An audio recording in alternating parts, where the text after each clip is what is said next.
a véritablement peur du Brexit? C'est la question que l'on peut se poser tant le décalage est grand entre l'idée que l'Union européenne pourrait voir déserter la deuxième économie de la zone et un de ses principaux contributeurs au budget européen, et le peu d'émoi que suscite cette perspective dans les opinions européennes.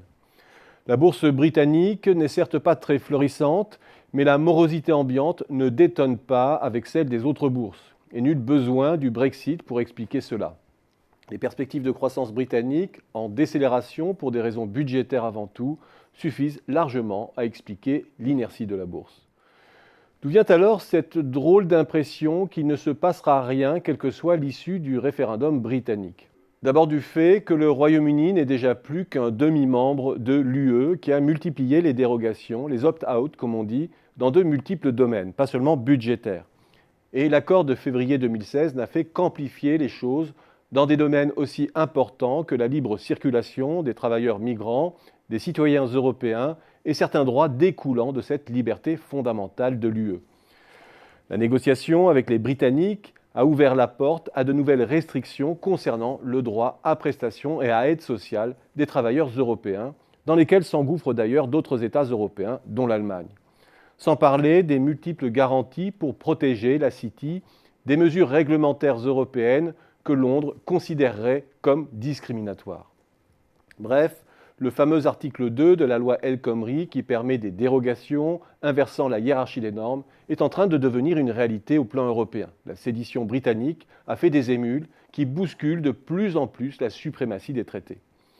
Ensuite, il est vrai que tel qu'il est posé, le débat britannique a pris la forme d'une guerre d'échecs indémêlable et dont les ordres de grandeur ne paraissent pas en mesure de changer la face de la croissance britannique ou européenne. C'est d'abord par le petit bout de la lorgnette de ce que pourrait économiser le Royaume en tant que contributeur au budget européen ou en termes de coût des réglementations, et ce qu'il pourrait perdre en droits de douane supplémentaires paraît extrêmement superficiel. Et que dire des chiffres invérifiables de la perte de croissance qu'occasionnerait un Brexit, qui rappelle en tout point ce que l'on appelait et appelle encore le coût de la non-Europe. Des exercices quantifiés totalement farfelus qui n'ont qu'une vocation politique. Enfin, chacun peut percevoir que le Brexit ne se fera pas du jour au lendemain. Le Royaume-Uni rejoindrait certainement l'AELE, l'accord européen de libre-échange, aux côtés de la Norvège, de la Suisse, de l'Islande et du Liechtenstein, ou l'espace économique européen sans la Suisse, ce qui lui permettrait d'accéder au grand marché à moindre coût. Elle devrait de surcroît renégocier tous ses accords avec l'Union et les pays membres. Tout cela pour arriver à une situation assez proche d'aujourd'hui, avec une cotisation au budget européen moindre cependant. Bref, il n'y a pas péril en la demeure. On connaît de surcroît la capacité de la machine bureaucratique européenne à contourner les votes citoyens qui ne l'arrangent pas.